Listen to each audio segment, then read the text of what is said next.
ഈ കഠിനംകുളം ആതിര കൊലക്കേസിലെ പ്രതിയായ ജോൺസൺ ഔസേപ്പ് കുറിച്ചിയിലെ ഒരു ഹോം നേഴ്സായിട്ടാണ് എത്തിയത്.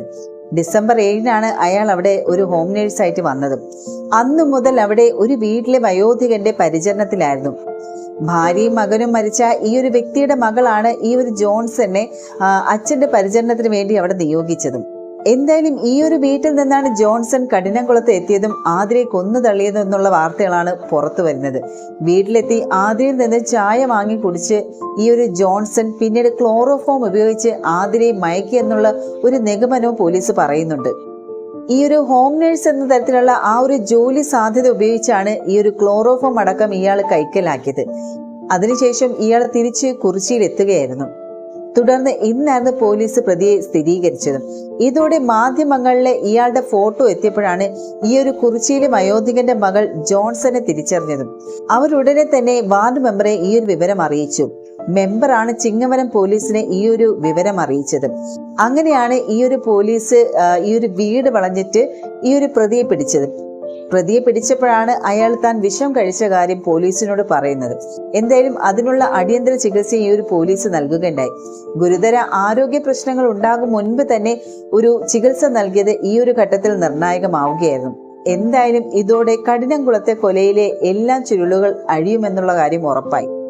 ഈ ആതിരയുമായിട്ട് ജോൺസന് 1 വർഷത്തോളം അടുപ്പമുണ്ടായിരുന്നാണ് പറയുന്നത്. അതും ഇൻസ്റ്റാഗ്രാമിൽ റീൽസുകൾ പങ്കുവെച്ചാണ് ഇവരുടെ സൗഹൃദം തന്നെ ആരംഭിക്കുന്നത്.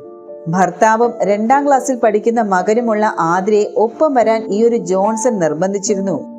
അതിനെ എതിർത്തപ്പോഴാണ് ഇയാള് ആതിരയെ ഭീഷണിപ്പെടുത്തിയത്.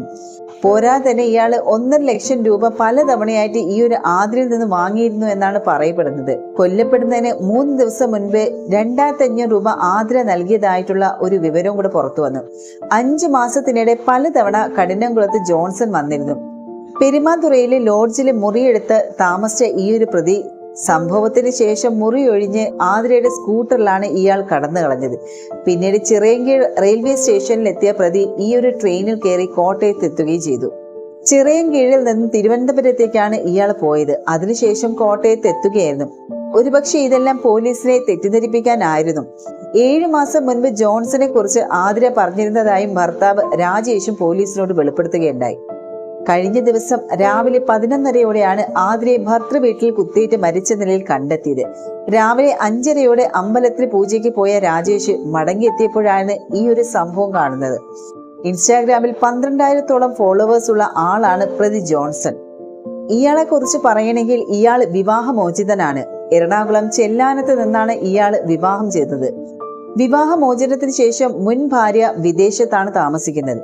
ഇയാൾക്കെതിരെ സ്ത്രീധന പീഡന കേസുമുണ്ട്. ഇയാൾ സൈക്കോയെ പോലെ പെരുമാറുന്നത് കൊണ്ടായിരുന്നു വിവാഹമോചനം എന്നായിരുന്നു മുൻ ഭാര്യ വീട്ടുകാർ പറഞ്ഞിരുന്നത്. കൊല്ലം ദളവാപുരം സ്വദേശിയാണ് ജോൺസൺ ഔസേപ്പ്.